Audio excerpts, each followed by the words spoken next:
This is the DRF Players Podcast. Hello and welcome to the DRF Players Podcast. I'm your host, Peter Thomas Fornatal, back with you for show 238, the May 16th edition. And I am here in the Brooklyn bunker, joined. We have cross-country coverage, really, today. Our first guest, you know him, you love him. He's the people's champion. He's calling in from Planet, Texas. He is Jonathan Kinchin. JK, how are you today? I feel like one of those times where when we had Paul Matisse on or somebody else, where I'm just the second or third most important person on the call today with our guests.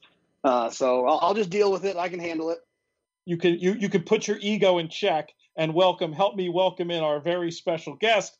She's returning to the podcast after an absence, too long of an absence. You know her as the TV host at Gulfstream Park, Laurel Park, Pimlico, as well as for her fine work on the nationally televised Saratoga Live broadcast. She is Gabby Gaudet. Gabby, how are you today? Every time I come on this podcast, we need to do it more frequently because you guys make me feel like a superstar or something. So it always really, makes me feel incredible. But thank you for the introduction and happy to be back. I'm doing kind of well, but they're obviously getting into Preakness Week. A lot going on and a lot of excitement here at Pimlico. Well, I understand you're playing hurt a little bit today, so we need the audience to collectively send good vibes in your direction to get rid of those flu-like symptoms so you can be at your best for, I'm sure, what promises to be a very busy week. What are your work responsibilities from now through the weekend? Everything. I don't think I can kind of give you a consolidated list. I actually even got on Amazon and bought a microphone for my camera. So I'm on the back end of the camera getting interviews during this week as well. It's just a big team effort. Everything starts from a production standpoint. We try to incorporate new positions in the broadcast. We're going to, kind of similarly to Gulfstream and the Pegasus broadcast, we're going to have a lot of live interviews, pre-taped interviews. We're going to be in positions all over the track, do look lives from the backstretch, on the turf, on the dirt, everywhere you could possibly imagine. So it's just a lot of preparation work for Friday and Saturday. Gabby, we were talking a little bit off air when I poked you to see if you would join us today, and I'm always interested in going to my 9th Kentucky Derby this year. I'm always interested on people's kind of records, and I know being a Maryland girl, I was curious how many Preaknesses this has been for you. Preaknesses is how do you, is it Preaknesses? How many? I wouldn't even know how to what's the plural? That. Yeah, how many Preaknesses you have been to, and then also. Obviously you're going to be on the front side and be busy, but how many infield Preaknesses you've done? Oh man. Okay. I've been to one infield fest and it might've been the Maroon 5 infield fest, maybe a couple years ago prior to when I started working here. And I just kind of peeped in there because the crowds and there's so many people and so much stuff going on, but Infield Fest is so much fun. I've only been to one of those, and you asked me this a couple days ago, and I cannot give you a solid answer, but I do know it's over 10, maybe the 10 to 12 range. I obviously went to many as a child, and then in my professional career, this will be my 4th Preakness that I've covered. So yeah, really looking forward to it. I can remember, obviously, the one that definitely sticks out in my mind is the American Pharoah Preakness. Getting the opportunity to witness a Triple Crown winner, and the biblical storm that happened. This rainstorm just, comes through, and it was a crazy experience. I think we had Governor Chris Christie in our tent, and governors from all over the country, because it was like the only secure place. So with Secret Service, that's who I watched the Preakness, American Pharoah Preakness was with Secret Service. So that was pretty memorable. And obviously, when the Barbaro Preakness, I was there for that. I was there when the power went out, when the lights went out, every one you could possibly imagine. I was there for the power going out one. That was a while. You must have been pretty young back for that one. I was But what young. I really Yeah. what I really want to know, I think that was 98. What I want to know for sure though is for the year you were on the infield, did you get a snapshot of you in Kegasis? Oh, no, I didn't. I don't think I did. And that's really disappointing. I love Pegasus. We need to bring Missed Pegasus back, opportunity. but I agree. there are some sites. And a guest for the podcast too. I really enjoyed that promotion. But anyway, for whatever that's worth. In all seriousness, though, we want to talk to you about what you've seen down there this week. What's sort of the general vibe around the track, and can you walk us through some of what you've seen in terms of the contenders for this year's Preakness? Things are really picking up, especially today, because every other kind of media sources come in today. We've got people from all over the place finally getting here. And now tomorrow or today, the rest of the Preakness contingent comes in. We've got looking at Lee, Henn, Senior Investment, Multiplier. I think Term of Art is actually flying in today from California, and Cloud Computing is scheduled to ship in from New York today too. But Always Dreaming has been here since last Tuesday. He went out to the track first day on Wednesday and he did jog. Since then, he's been galloping.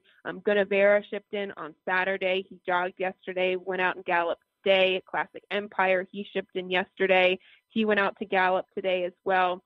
So, and Conquest Mo Money, he is here. He galloped this morning too. So that's kind of what's been happening. Now, yesterday, Always Dreaming, he did go out to the track to gallop. And what they've been doing is just taking him out to the gap and galloping him straight off. Obviously, he is a little tough to handle. He's been a little bit easier here than in Kentucky. Draw reins on, Nick Bush on, the exercise rider, and the first couple of days he's been doing phenomenally, and every single day it looks like he's becoming more settled. However, yesterday he was very aggressive. He was bucking and kicking and rearing and almost tried to unseat Nick Bush. And then after that, he went into his usual gallop. But today, a much more relaxed gallop from him. And he looks like he's just handling himself. Top Pletcher just really wanting a quiet track for him. That's why he went out at 5:30 a.m. this morning. He had been going out at 6. There's like 2 other horses on the track when he goes out. So he's definitely getting what he wants. And since the day he shipped into Maryland, I think he's getting better and better. My read with Always Dreaming at this point is I kind of want to see at least a little bit of that aggressive behavior, just in the thought of I want him to be coming into this race in the same way exactly he went into the Derby. Obviously, you want the energy to be under control, but do you think there's something to that point? I'd almost be more worried if he came out to the track and was docile at this point. Do you read it as a positive or a negative or neutral? The behavior you've seen in the morning from Always Dreaming? It's definitely positive, and I completely agree with you, Pete. You don't want to see changes into big races, and Always Dreaming, he was like this going into the Kentucky Derby. You just have to manage it. I mean, the horse will be himself. That's good, and he has been himself in the morning, but everybody's been managing it with the draw reins, with Nick Bush, with, the time that he goes out to the track. So from what I've seen from him, he looks like the same horse, just a little bit more controlled. And yes, you don't want to see any changes. I think Always Dreaming has had the same energy. If people were kind of talking about Guinevere, just a case in point of, maybe his work or maybe his gallops going into the Derby didn't look particularly well.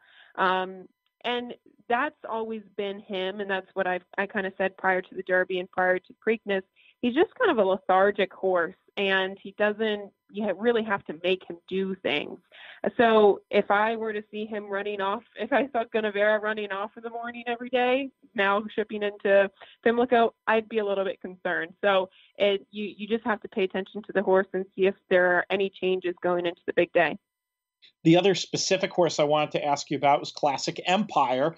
Obviously, the beneficiary of kind of or not the opposite of beneficiary, the recipient of a difficult trip in the Derby. Just curious to see if he's, to your observations, come out of that journey any the worse for wear, and what he's looking like coming into this weekend as an extremely live contender in my eyes.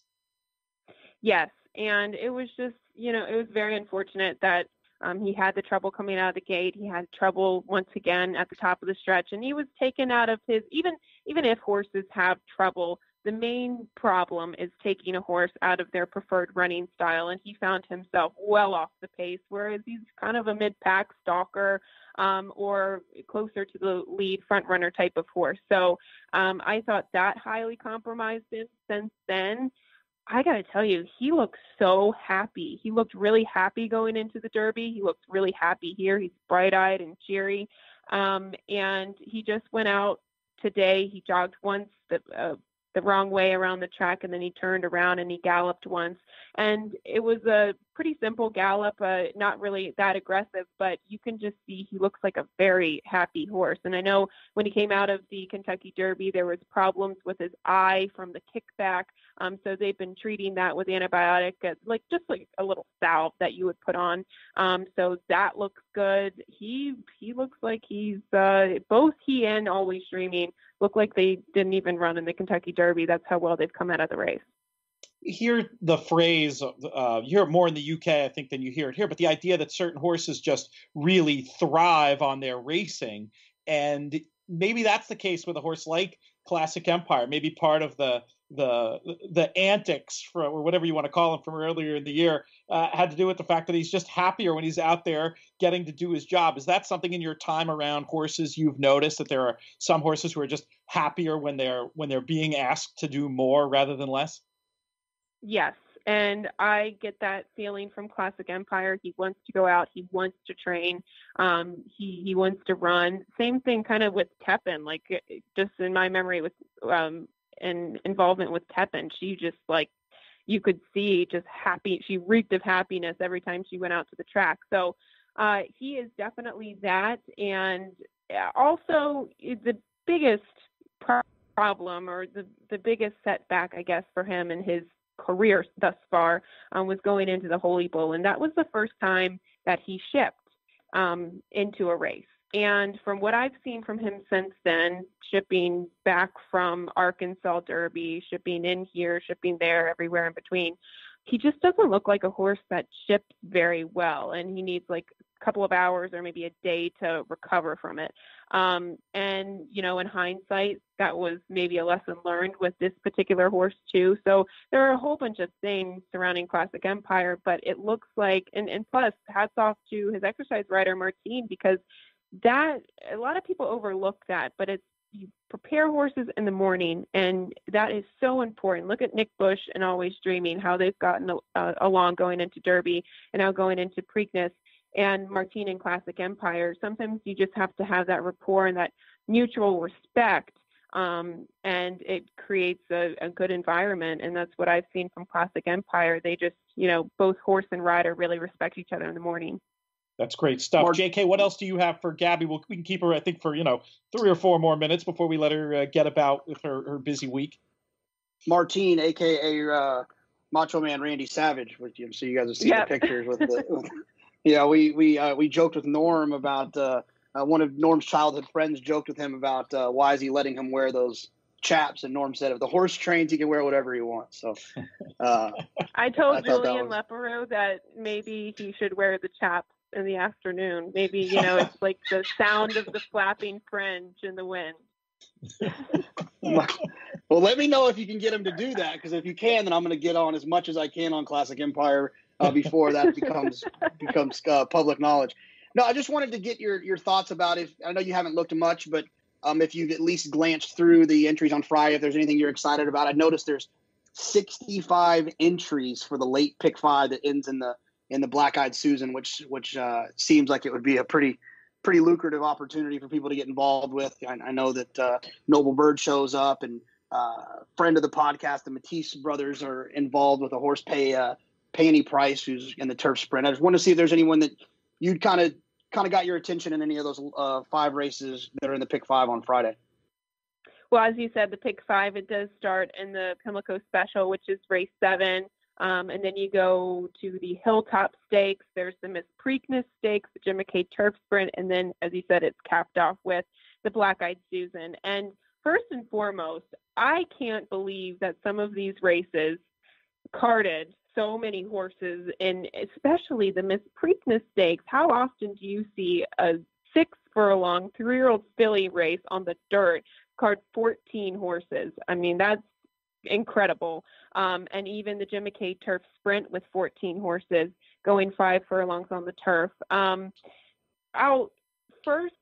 think the Black Eyed Susan is an incredible race. It's very, very tough. You have horses who have already really accomplished themselves, and then you obviously have Moana for Todd Pletcher, who just is coming off of an A Other Than victory at Keeneland.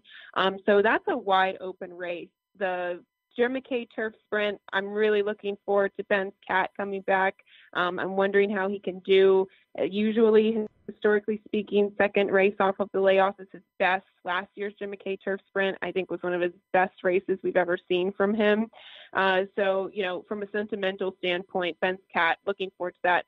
And Shimmering Aspen, going back to the Black Eyed Susan, talking about a local contingent, because obviously we don't have that for the Preakness, but for the fillies edition and the Black Eyed Susan, Rodney Jenkins has been so confident with this particular filly. She has been really, well managed. She's now stretching out from 7/8 to 1 1/8, but he has been confident with her from the get-go. That's turning out to be a great race. I'm really looking forward to the Pimlico Special too, having Shaman Ghost in town with Dolphus. But the key with Noble Bird, guys, Noble Bird needs like the Clydesdales to walk in front of his stall again this year, because that obviously did the trick last year. I love it. I think it's like the shiny bells or something. It just kind of like pricked his ears up and he wired the field. But he was also really helped and guided by some key scratches in the Pimlico last year, and I don't think he looks really like the lone speed in there. So it's going to be a tough race, guys. I think that this pick 5 sequence is very difficult. Let's talk to the listeners about how they can get more of your work, Gabby. They can follow you on Twitter at Gabby_Gaudet_, the second underscore in there, if I'm remembering right. And on the broadcast, what's the best way for them to find you? Just via the Pimlico simulcast feed, or are there other wise guy tricks? We will be, the simulcast feed will have, I'll be doing my analysis all day, Thursday, Friday, and Saturday. I believe we're going to be doing some work with XBTV for the post position draw, which is at 4:00 tomorrow evening. So looking forward to that. And then also, I'll be tweeting opinions on Twitter, Gabby_Gaudet_. And really all of our analysis and information is on the Pimlico website. So pimlico.com or preakness.com. You can find more information from there. And we're trying to get more video out. We're trying to do these daily recaps every morning of some of the horses that are training. So I'll be doing a daily recap after training hours tomorrow with all of the Preakness contenders, because they're all going to be here. Awesome. That's so great. It's really wall-to-wall coverage. Gabby, just an amazing source of news from Pimlico whenever they're running, but especially during Preakness week. And I want to talk to you last thing, and then I'll let you go, I swear, just about your summer plans. Saratoga meet commences July 21, something we were talking about off air. Do you project to be up in Saratoga this year, and what will you be doing? I do. As of now, I'm still trying to find a place to live. You know how that goes for the Saratoga meet. But I will be doing the Saratoga Live coverage for the entirety of the Saratoga meet. This will be year 2. I think, we got an amazing response from it last year. I was so honored and happy to be part of it. I remember day 1 down at Gulfstream during the championship meet. Shug McGahee comes walking all the way across from the paddock just to congratulate all of us and how much he enjoyed it, I was, just speechless from him complimenting us like that. But I'm looking forward to it. We're going to obviously do new things, more things. I think last year I was more so on the rooftop with the Meg and Greg Wolf. This year I think I'm going to be probably more down by the paddock with Tom Amos and my good friend be Andy Serling. So we're going to be switching up a couple different things, but just really happy to be part of the broadcast. So we'll be there all summer, Saratoga Meet. That's awesome. Good work. We look forward to watching that and catching you this week. Thanks so much for coming on the show today, Gabby. We will be seeing you soon. Thank you, guys. Always a pleasure to join you, and happy Preakness Week. Happy Preakness. Good stuff. Good stuff. JK, pretty cool to get that eagle eye view from the ground. What were your takeaways from when Gabby was talking about these Preakness horses training? Anything in particular there you latched onto? No, she just reminded me of something that I think is kind of interesting. That, like, and I was one of those people. So I'm not doing it now though. But all the people that were talking about how on the muscle Always Dreaming was before the Derby, and he's ranked, but now he's like confidently being handled and full of run, and not talking about Gabby in particular, but just people in general. Their tones have switched a little bit when Always Dreaming navigated the 10 furlongs at Churchill with no problem. I think that people are looking at his actions in the morning a little bit differently, and I'd be one of those people for sure. It makes sense. Going into the Derby, if you're looking just at speed figures, it's kind of a one-number horse. You have that Pletcher stat in the back of your mind. You know the Derby works get scrutinized more than any others. It definitely gave the tiniest bit of pause. I mean, I think in both of our cases, we were fortunate enough, if we didn't make him our top pick, to at least leave him in the mix. The thing was, for me, despite all that was said about how on the muscle he was heading into Derby, the workouts themselves were universally praised, which I think, it meant something to me, and it means something to me now that he's behaving, as we talked about with Gabby, in a similar fashion to as he was going into the Derby. Again, I really meant what I said. I'd be more concerned if the reports were about how docile he seemed. Now he's shown that he could look this way during the week and fire a really good shot. I mean, obviously his best race to date in the Kentucky Derby. So I'm feeling extremely optimistic about his chances of winning. Of course, the flip side of it is it's hard to imagine a world in which this horse is going to be any value in the race. Not going to hold you to this. We'll talk about it more on our second show this week, which is actually going to be on Thursday. But as of right now, what are your thoughts on betting this race? In some of our private conversations, we've almost made it seem like a two-horse race. Is that how you're looking at it? And what's your general vibe on this year's Preakness? Yeah, I mean, my simple answer is go to YouTube and Google or YouTube Curlin's Preakness. And that's exactly what I think is going to happen. I mean, I don't think that one of them is going to come from way out of it like Street Sense is, but I think at the top of the stretch, it's going to be clear. It's going to be between those two horses, and the best horse will win. And I think that's what happened, whatever it was, 10 years ago-ish. I think it actually was 10 years ago with Curlin and Preakness, and with Curlin and Street Sense. So I just think it's those two horses. I have no interest in Gunnevera. I have no interest in looking at Lee. I guess Cloud Computing is interesting, but he'll just have to beat me. So I don't see how one of those two horses doesn't win. And I actually think it's one of those occasions, which it's not always the best two horses run 1-2, but I feel confident they'll both run 1-2. Always Dreaming because he's in such great form right now. The Derby winner does so well in the Preakness, but then also Classic Empire, who's got all the reason in the world to improve off of his Derby performance based on the trip and the trouble and the path in which he was in, as well as the fact that he was up against it in terms of training and fitness. Now, we've talked about in the past about how much we value our listeners. At the end of every show, I make sure to thank the listeners. I want to especially thank them. We'll give an extra thank you to listeners this week because we've received so many questions that even though we have a good amount of the show left today, we probably won't get to all of these. That's how many there are and how good they are. And we want to encourage people to continue to be sending in questions. You can hit us up either on Twitter. I'm at Looms Boldly. He's at UT Big Hair. Or you can email us at podcast@drf.com. Many of the questions, of course, relate to the Preakness. We'll deal with those first, and then we'll spread out into some other areas. First question that came in, somebody wants to know, who will be the speed in the Preakness, and do we think the pace will be fast or slow? JK, you start with that one. Well, I need to see how they all draw before I can really say that. I mean, it's very important because if Always Dreaming draws the rail, then I would think that Johnny and them are going to send him out of there. He could end up on the lead. If he draws the far outside, then I don't see a world in which he's on the lead. I feel like he'll just sit off with something. So it's way too early to answer that question. I will tell you this. Someone told me this a long time ago, and I'm not 100% sure if it works or not, but it's a good starting point for me. Whatever the pace was in the Derby, the Preakness is typically the opposite. It's interesting.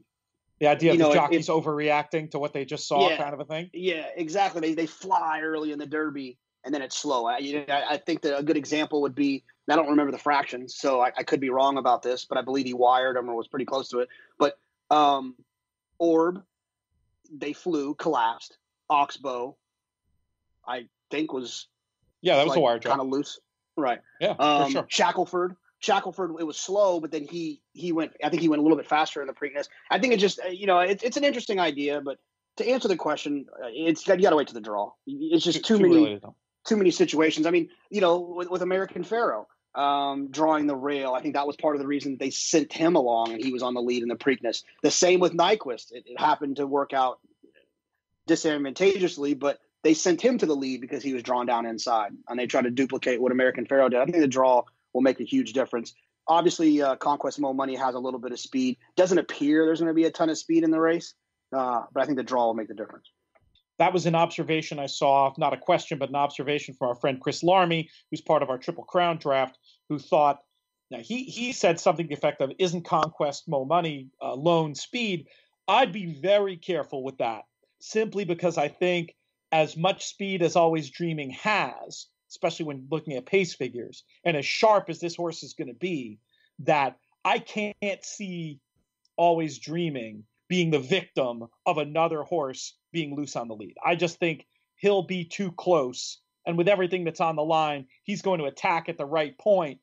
I'm not saying it's going to definitely be a fast pace or anything, but I don't see Always Dreaming being the casualty of somebody else's lone speed trip. And I know what you're saying about the draw, and that's certainly right. But what do you think of my idea generally, JK? I mean, do you see any world in which Always Dreaming doesn't have enough pace to run at or something like that?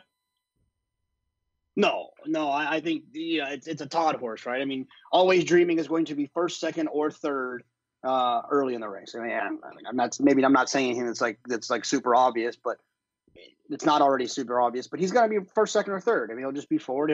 Johnny will break forward going away from there, and they'll just put him where he ends up, where he has to be. I don't think they have a problem being on the lead. I sure wouldn't if I was them. If he finds himself on the lead the way that he's kind of fallen into races early, if he happens to be on the lead, they're probably not going very fast. The idea is that when there's a bunch of overmatched horses, someone gets the bright idea of let's try to steal this thing.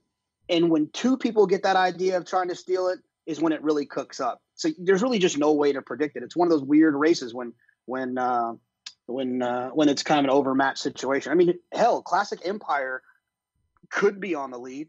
I mean, if I'm not mistaken, he was on the lead in the Juvenile, wasn't he? He was first or second. Maybe he was second, sat right off of a horse, but they went pretty quick. So, who knows? He's got the pace figures to make his own trip. He was definitely taken out of his preferred running style last time, Classic Empire. I'd expect him to be a lot closer. And again, we'll do this for real once they draw, but there are certain scenarios I'm seeing in my mind where he could get an absolutely great trip this time, Classic Empire, and maybe Conquest Mo Money's just good enough and just enough of a threat to make to make Always Dreaming have to work hard enough that maybe he's vulnerable to Classic Empire's late run. We'll have to see about all of that, and we'll have a lot more info. I mentioned it before. I'll mention it again. We're going to do our Preakness show at an unusual time. We're going to do it at 11 a.m. Eastern on Thursday.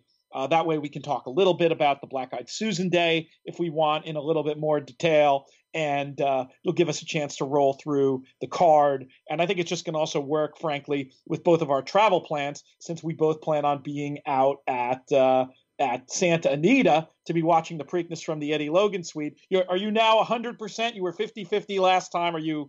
Has that bet cashed?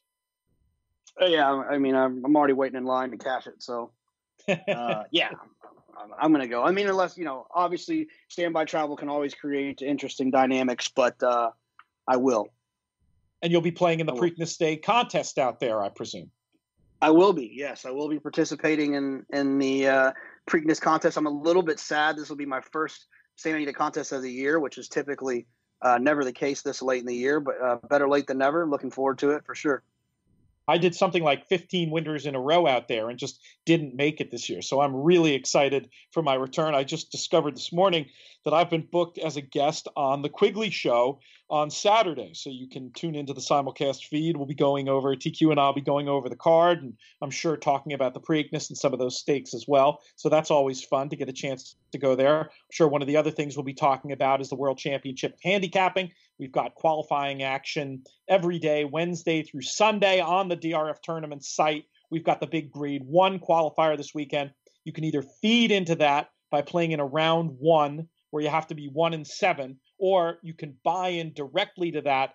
580 and 1 in 10 will win their $5,000 buy-ins to the WCH coming up in January. That'll be fun to watch and pay attention to while we're out there at Santa Anita. And, of course, that's always a great contest. If you want to get involved in the Santa Anita contest, too late to qualify for that one, but reach out directly to Nate Newby. Tom Quigley could probably help you out. Those folks at Santa Anita put on a first-rate show, and I'm really looking forward to having a ringside seat for the Santa Anita Preakness Challenge this weekend.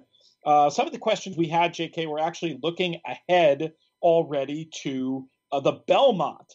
And somebody wanted to know, and this is probably not doing a lot of last weekend analysis, but we had a question about the Peter Pan and timeline.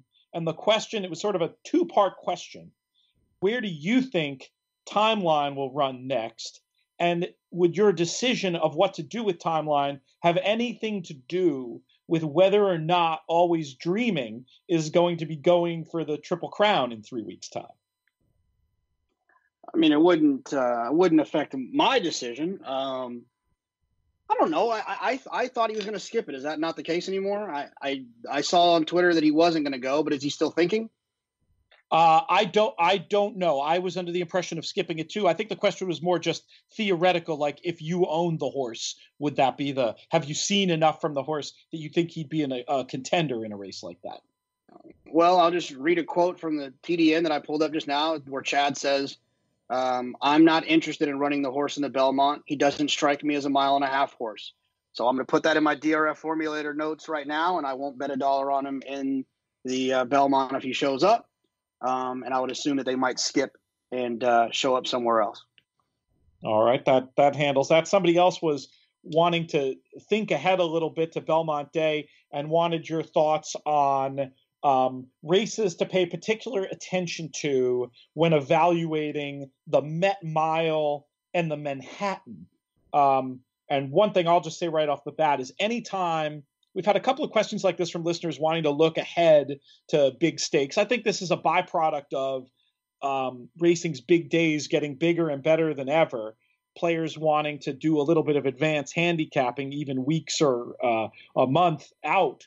And generally speaking, there are free resources that you can find where you can get a look at like a very basic form of past performances for past winners of races. So, for example, a race like the Met Mile, you could look at the top 3 horses from last year's Met Mile and look at the races they ran in. And then through whichever tools you want, hopefully tools in the DRF universe, do a bit of a deeper dive and pay attention to what horses are likely to point for this year's running based on who did well in last year's running. Do you have any other thoughts specifically on key preps for the Met Mile or the Manhattan, JK? Not so much the prep route, but here's what I will say is that I think Frost had made a point last year. If you didn't get the point, is that talented horses that have shown ability going long, but have never really just gotten over that hump. A cutback for them could be very dangerous. I'll tell you one thing: Connect is going to be tough in that spot. That horse has shown some ability going longer. Won the Cigar Mile last year, so obviously can get the distance. The prep for this race, the Westchester, he won by 4 lengths, was much the best in that spot. A couple of horses that I'd also keep an eye out for that I'd be excited to see them run is Sharp Azteca, who I think is a special type of an animal for Jorge Navarro. And also Bob Baffert has said that more Spirit is going to show up in the Met Mile. And I think that's always interesting, too, for a horse that has shown some ability going longer, but has also not embarrassed himself sprinting. And ran a huge figure down at Lone Star Park, where God invented racing. And it'll be exciting to see him show up for Baffert. He doesn't typically put them on the plane if they can't win. So those are three horses that I'd keep an eye out for. Obviously, some interesting horses will still pop up, but I think you probably missed the boat on some big preps that are going to happen leading up to that. But those are some horses that I would keep an eye on and see how they're training moving forward. No, I like it. And obviously those will be among the races we discuss when we get there, and we'll do a complete analysis. Another thing I'd say, if you're just looking to do that type of advanced handicapping, drf.com/YouTube, the archive on there, the guys in the studio, Dan Illman, Matt Bernier, Mike Beer, they do a fantastic job not only previewing races, but also reviewing races. And I pretty much guarantee if you spend some time on there looking at their post-race commentaries for big races, whether it's the grade one for older males on Derby Day, the Woodford, watch what they say coming out of that, and you'll probably find some good information to slug into your formulator notes going forward. There's a lot of good information to be had coming out of the DRF universe. Here's a question. This is one I had a note to myself that I haven't gotten to talk about it on any of the shows since the Derby. So I thank Rodney for sending in this question. He talks about the fact that the Derby has now had 5 winning favorites in a row. And he wanted to know if he thought it was just a coincidence that these winning favorites in the race coincide with the change in, or the advent really, of the Derby point system, as opposed to the old way of doing it, which was just by allowing horses in the Derby by graded stakes earnings. I have a pretty strong opinion about this. I'll save that, though, and I'll ask you the question first, Jonathan. Coincidence, Derby point system and favorites, or is there some causality there? I think there's some causality there. If you look back, it's a little bit tricky, right? But and I don't want to go too deep down the rabbit hole, but if you look back just to that 6th year, I'll Have Another, I do not believe that I'll Have Another would have won that race if it was not for Triniberg, and Bodemeister happened to be the favorite. So we could have been looking at 6th if it wasn't for the graded stakes earnings of Triniberg allowing him to be in the race. So I do think that there's some value there to that. The other thing that I think is actually influenced it quite a bit is I think that the favorite is correct now because of the amount of information that's available. I mean, Orb was without a doubt the workhorse of the week. American Pharaoh was the workhorse of the week. Always Dreaming, it was a tie between him and McCracken. But, I think, Animal Kingdom, obviously he wasn't the favorite. But so I think the influx of information is part of it. But I think the biggest part of it is the changing of the rules, not having those sprinters in the race to kind of affect the outcome of the race in a less than true sense. I think that there's more of the race is run in a more true way now that those horses can't get in. I agree 100%. I mean, I saw some people saying, "Oh, it's hogwash." That there's a connection between those two things. It's not hogwash. I mean, this is a race that's already a laboratory for chaos. And then another thing, as we've observed many times, that creates chaos in horse races is extremely fast paces. Because typically speaking, in dirt racing, the best horses are going to have they're all going to have some degree, if not a high degree, of early speed. And if you have this chaotic element to potentially take away some of that advantage in these stretch out sprinters, that's going to lead to more chaotic results. Just to back up in case folks don't understand, when it was graded earnings, not points, that meant that horses like Triniberg, who'd accrued their graded stakes earnings in shorter races that were not traditionally preps that Kentucky Derby winners ran in, those horses, you'd see a couple of them every year. People understandably, back then under that system, owners had an opportunity to run their horse in the Derby, to do the walkover, to do the whole thing. Whether or not they truly had, in my view, earned a place in the race, they were in the race. It's just sort of the way that it was under that system. Nobody was doing anything wrong. It just created a very different dynamic. Now, that said, there's no doubt in my mind that 5 favorites winning in a row, there may be a couple of reasons for it, and I think JK nailed 2 of them. Quality of information out these days, I do believe that might be worth a few points of it. And certainly the graded earnings system, I think, is worth something. But there's also some serious randomness in having 5 favorites in a row. I don't think in 5 years we're not going to be talking about how there were 10 winning favorites in a row. There's just too much that could have gone wrong. I mean, hey, if Always Dreamin' is drawn outside and is part of that scrum on the outside, who knows if he's able to get that position? I don't know, maybe it's looking at Lee's day, running up the inside, pulling the full barrel and getting the win in the Kentucky Derby. So there is some randomness here that's messing up the sample. It's not automatic that the favorite's going to win from now on. I'm not even necessarily upgrading the favorite in future years, having made this observation. But I do agree with Jonathan that there's plenty of cause and effect here. What about the second part of that? I mean, are you in a situation now, JK, where you would almost automatically upgrade the favorite, or like me, are you stopping short of that? No. You got to evaluate each race based on the horses that are lined up in the gate, the pace scenario of the race, and how the horses are coming into the race. I mean, you can't use, we talked about it before, any absolutes in this game, or it's a real problem. Chad Brown cutting back dirt sprints 78%. It's not an automatic. You just can't. That's not a real number. I'm just saying that out loud. But no, I wouldn't jump to that conclusion. Yeah, I think we're very much on the same page about that.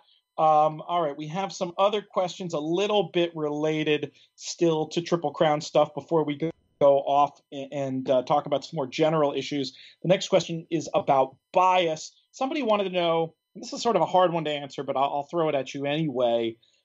Typically speaking, how does turf being wet affect your handicapping? I typically what I'll do is I will, and it's for whatever reason, visually for me, it's easier. It's kind of silly because it shouldn't be any different if you're looking at time form or DRF PPs, but I like it just time form. It finds my eyes much better because the word's actually spelled out. I just go down for every horse and I look at soft or good, if it's going to be soft or good, and I see how those horses perform, what their figures look like compared to their other figures when it's not soft or good. And I just try to get an idea of who I think probably excelled on a soft course or will excel on a soft course today, and then form opinions based on that. For instance, to actually go back to a question earlier about the Manhattan, which is the mile and quarter, I believe, 8th quarter race on Belmont Day. It's the brother of the Woodford Turf on Derby Day. It goes right before the Belmont. I'm not going to – Desiderios run well on both soft and wet. So just because he ran really well on Derby Day doesn't mean I'm going to downgrade him for that. The same for Beach Patrol. He ran really well too. And I would assume that he's going to be pretty tough getting back to New York with Chad Brown off of what I thought was a little bit of a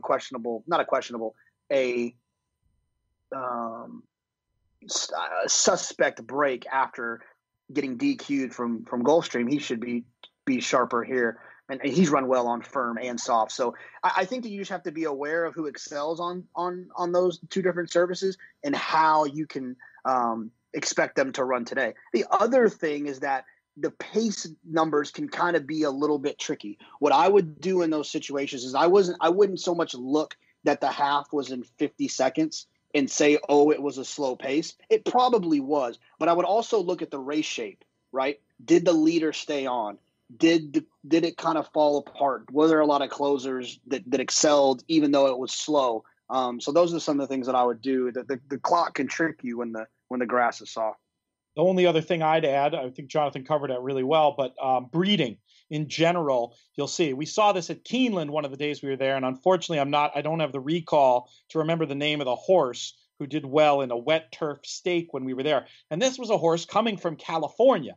generally speaking, if I'm looking at a horse from California coming to turf with given the ground in Kentucky or in New York, I'm going to be against that horse because the Bermuda putting green they're running on in California is such a different surface than a Kentucky turf course or a New York turf course, especially when it's wet. But in this case, and of course I only noticed this after the fact, I'm not redboarding here, but you look and you see, Irish breeding in the bloodlines or just breeding I knew to be effective with cut in the ground. And that can be a factor in and of itself, wouldn't you say, Jonathan? Yeah, absolutely. You're talking about Jeff Mullins' horse. It's in the post. Matt Bernier just hit me at the same time with that note. Good stuff. Did he? Was I first like I am in the Derby thing, or?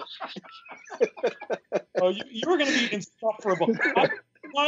I really want, always dreaming, I want to go to Belmont with a Triple Crown on the line, but almost just to not have to listen to your nonsense, we got to get Classic Empire in the, or one of the long shots. How about one of my long shots in the winner's circle on Saturday, just to shut you up? I just need him to hit the board. If I can get always dreaming to hit the board, I'll have a nice little lead. So no, but what your point was it's in the post, and one of the things that I think I mentioned him to someone as a use. I didn't do anything crazy with him, but one of the things that got me over that hump was the fact that the little FR next to his name that suggested that, that tells you that he was French bred. So that made me feel a little bit better about the situation. And this is a completely different topic, but the other thing that which someone else pointed out to me, but I stole it as my own idea, was that the San Juan Capistrano was the exact same day. So they could have walked out of their stall and ran a mile and a half on the grass from their stall, but instead they came halfway across the country to run in what was obviously going to be a softer turf course than what was going to be expected at Santa Anita. And that was another suggestion to me that they felt like he would act accordingly on a softer ground. It's hard to do this in America because we don't run many turf races on conditions other than firm or maybe good because we tend to come off the turf. But if you're looking at races in the UK and Ireland, ground is a huge factor.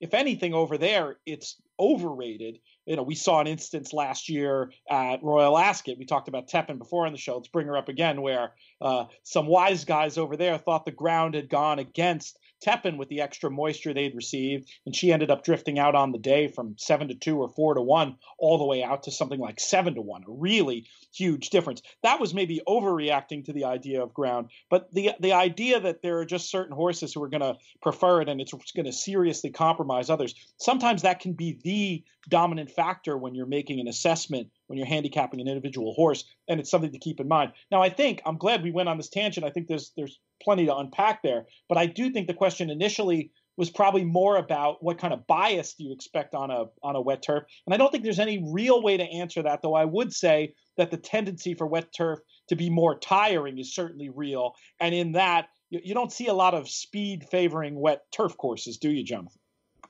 No, I don't think so. What the other thing is that I had this wise guy idea for at Churchill, that when they had the rail up the entire meet, and so the outside, the 3, 4, 5 paths were getting chewed up, and then when they took the rail down, although it was wet, it's like you know what it's like running around in a muddy field that's been chopped up, or one that's just like still kind of pristine. I thought the inside was going to be good. And it obviously wasn't. But I think in certain circumstances that can actually be the case. I think it's tricky. I think you have to watch the races.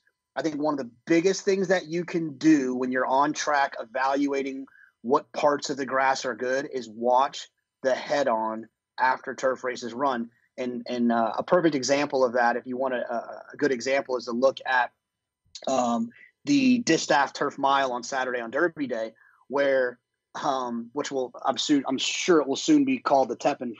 But that race, if you look at Roca Rojo and the rest of those, they were four paths off the hedge, and that was the indicator for me moving forward that the inside wasn't where you wanted to be. Of course, it's always so hard. That the jocks know it too. Sometimes one of the most frustrating things about bias, I'm a huge believer that it matters. I try to pay attention to it as much as I can, but especially once the jocks know it and have the ability to get off that rail, it can become very hard to know exactly what effect it's going to have on the running of the race. We had another question about bias I'll hit you with, JK. If speed is good in the first 3 races, can it reasonably be expected to be good the rest of the card? No. Like I said, there's no absolutes. Now, when you say speed is good, that's relative, right? I mean, was it good like two 20-to-1 shots wired and a 15-to-1 shot ran second that was on the lead? That's different than, a 1-to-5 shot wire the field at a slow pace, a 4-to-5 shot stayed on for second, and the horse sitting off of him won. I mean, it's a big difference. Now, if it's a drastic situation where bad horses that you've handicapped and projected as having no chance to run well are running well on the front end, then you can depend on that. But you also have to be aware that tracks change. They change for lots of different reasons, and the biggest one is moisture in the ground. And so, if it rained the night before, as the track dries, it can change. So be aware of that. And some track supers, if you know any, are you going to go full Matisse here? Are you going to go full Matisse? No, I'm not going full Matisse. But there is some track supers that I think become aware of perceived biases and try to adjust them in the middle of the day, which can be problematic for a bettor. So, you're better to be kind of aware of what's going on. But like I said before, we talked about it last week. I would prefer to bet out of a bias rather than to bet on a bias, because when you're betting out of a bias, you typically have some sense of proof that what happened was real. When you're betting on a bias, it can change in the middle of that situation, and you're betting on a horse that otherwise wouldn't have a shot, but you're projecting will have a shot because there's supposed to be a bias that could absolutely disappear on you. So that's why I like to bet off of them rather than on them. That's great stuff. I would just add that I'm almost more inclined. I agree with you. The answer to that question as asked was definitely no, and I think you explained the reasons why. But I will say that there are other times where I might make a bias play. I'm not talking about risking my whole bankroll for the day or anything, but I might be more inclined to make a speculative bias play off of one race if I've handicapped that race and I've seen horses overperform, maybe 2 instances in the same race. A horse I thought, a speed horse I didn't particularly like who overperformed, and a closer who I really liked who underperformed. That might make me in the next race, especially with a jockey who I felt like I could rely upon to be aware of bias, might make me more inclined to use that horse in more of a speculative way before everybody figures it out, especially the guys in the jocks room are potentially even aware of and or talking about it and altering the way they ride. So I think at the same time, you want to be more speculative and less speculative than the person answering the question. And really, JK's answer, I think, rounded that out pretty well. What else we got here? We got a few other questions I want to get to if we have time. We had a question about hedging. We've talked about this before on the show, but this was a very specific question that I wanted to get your take on, JK, even though I think I know what you're going to say. This was from a listener who was alive to 4 horses in picks in the Derby, ended up spending an extra $500 to cover 10 other horses in the pay leg, which was the Derby, and it didn't end up mattering. He ended up hitting what he was alive to. It was a significant amount of money to this player. But then he wanted to know after the fact, did I do the right thing by hedging in that spot? I'm not a hedger. And here's the reason, a couple of reasons why. One is because I'll tell you a story that made me realize I wasn't a hedger. It was the 2010 Belmont. I was alive in the pick 4 to 4 horses. I did not have Icebox, who was the favorite. I was alive to Make Music for Me, First Dude, Drosselmeyer, and Fly Down. They were all paying, I think, $30, $40, $60, and $120,000 or whatever it was. And I called my dad's friend. His name is Hoss. He hangs out at Lone Star Park. And I called him. He kind of introduced me to the sport to a certain extent. And I said, Hoss, man, what do I do? I'm alive to all of this stuff. I got some money in my pocket. I hit Champagne Doro that day. Should I bet some money on Icebox? And it stuck with me forever. And he said, John, let me ask you a question. They used to call me John. I don't know why. And I said, so what's up, Hoss? He said, did you like Icebox when you woke up this morning? I said, no. Did you like him when you made the bet? I said, no. He said, well, why you like him now?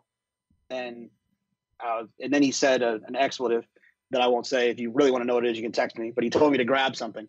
And I was like, all right, fine. And I didn't do it. And now, even in situations where I feel like maybe I should, because I've just gotten so much equity into a situation that not taking advantage of it would be kind of silly. I just can't wrap my brain around it because I didn't like the situation earlier. The only time I'll hedge is if I've made a stupid play and I'm just alive because I was making an action play and I'm alive and I used 2 horses and then I handicapped the race so fast I didn't even notice the 4 to 5 shot on the rail. There's something weird like that. But even in those situations, I just let it roll. Like I just think that if you're always trying to hedge, you're giving away money in the long term. And I just would prefer to not do that. Now, and here's like another darker, deeper honest truth about it, I think, is that like I think hedging is for people who are not gambling responsibly. Not always. I mean, there's some people that just want to get a return, but I think that like the real need to hedge is because it's like, oh damn, I need to try to get something back out of this. I think that when you place that wager, you should feel comfortable enough that was your opinion and you were prepared to lose that money. And I think that like, if you're not that person, then absolutely hedge and get out when you can get out. But it's just not for me. I get it, but it's just not for me. Betting personality comes into play here, but I think generally speaking, your answer is just correct. There are different situations. For example, anytime you can hedge, if there's a way you can hedge and bet a little to potentially win a lot, I'm okay with that. The time that I am 100% in favor of hedging is if you get to the last leg of a pick, and let's say you had A's and B's, and you're still alive to your A's, but there's this B that you really kind of wanted to make an A and you just couldn't quite make it work within your budget or whatever, that horse I'm 100% hedging on and using, because you're not really hedging, you're honoring your own opinion. Where you get into trouble, where you get into trouble is what you're saying, JK, and what I think happened to our man who asked the question here.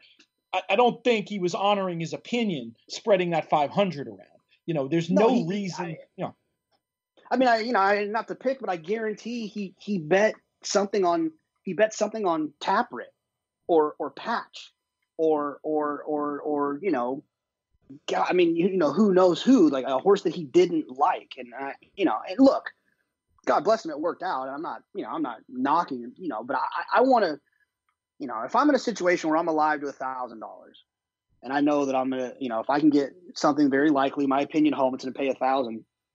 I'm not interested in giving up $200 to guarantee that I make 500, because then what if the 200 doesn't happen? I mean, it's hard to hedge with takeout in this game.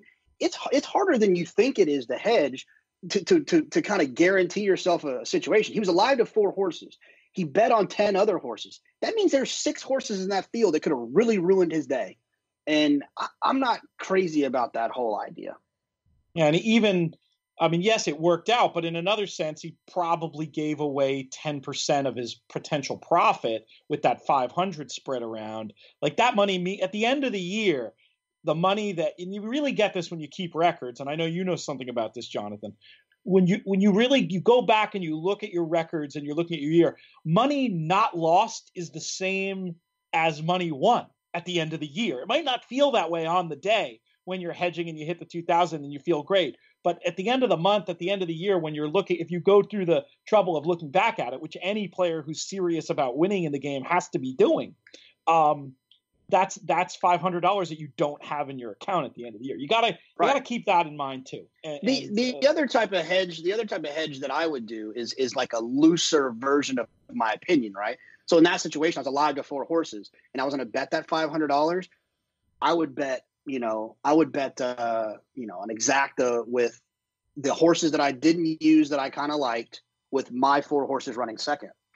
Where I'm still saying, like, damn it, I'm good at this game, and I've got a shot to run second. If I might get beat, but my horse, one of my 4 horses, is going to run second because I did the work and I trust my opinion. which you should be doing if you're putting your money through the window. And I would just kind of like try to just kind of a looser opinion rather than just betting 10 other horses that I clearly didn't like. And I'm just having them for safety purposes. And I'm actually curious what the numbers are. Maybe he can follow up and let us know. And without, we won't say his name, but what was he alive to? Because I think that's important, right? Was he alive to $1,000 and he bet 500? Was he alive to $27,000 and he bet 500? It makes a big difference. And so if he could give us some of the details of what he did, I think we could actually have a pretty in-depth conversation about the specifics of whether or not it was crazy or smart or, oh, that makes sense. I see why he did that. He did send those, I believe, JK. I didn't put them in part of the question. I think the payoffs were between like 2,000 and 4,000. But I'll send you the emails. You're obviously interested in this, as am I. But I want to just underline something I think you just said that was fantastic about using the exacted hedge instead of the win bet. You know who does that? You know who that's his preferred version of hedging? Guessing it's Mike. It's Mike Maloney, and his idea is, he's alive to 3. And then he might put those second to the 1 or 2 in exactas that he's alive to. The theory behind it being, if one of mine doesn't at least run second, well, I wasn't just right. I wasn't right anyway. It wasn't my day to hit it, kind of thing. And the other benefit is you're spending so much less money to recoup a potentially bigger reward. So it's kind of a win-win-win. It's not going to lock anything up for you, but if you're looking to lock up profits, there might be other gambling activities that are better for you. And the other part of it is like I'm more on the and this is kind of where we're going to get these t-shirts made for Saratoga, or at least we haven't talked about it, we're going to. Or if I'm alive for a big score like that, and I'm okay like in life, like I didn't make any degenerate bets today, and I don't need to get out. I want to crush their souls. Like I want to play the pick 3 out of that spot using my 4 horses. You know what I mean? Like that's kind of my betting personality. I know other people aren't like that, but I'd rather spend instead of hedging with 500, I'd rather take 100 of that and just try to really dig it in, really, really get after them and use the 4 horses I'm alive to into the next 2 races. That's just me being crazy. No, I love it. Can we make a Grab Your Onions t-shirt to go with the Crush Their Souls t-shirt? Is that sort of what you're suggesting here? I don't know. Can we say Grab Your Onions on the podcast? I guess I just did. Anyway, we're out of time in any case. One quick note that I meant to mention last week for a question that came in about takeout. Somebody wanted to know where you could find takeout rates. Best place I know of is the HANA website, horseplayersassociation.org. You could go onto there and check it out and get a full list of all the takeouts at every track in America. JK, you had one last note you wanted to remind listeners about?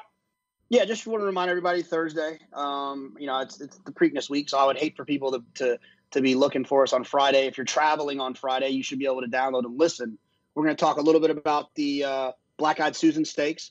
And then we'll also talk about the Preakness Stakes on Saturday. So it should be a fun show. Going to be awesome. I hope you can join us live or through wherever you get your podcasts. I want to thank Gabby Gaudet for joining us today. I want to thank Jonathan Kinch. And as always, most of all, I want to thank all of you for listening, especially those of you who took the time to submit questions. Feel free to hit us up again, either on Twitter or podcast@drf.com. We will be back on Thursday at 11 Eastern. My name's Peter Thomas Fornatal. May you win all your photos.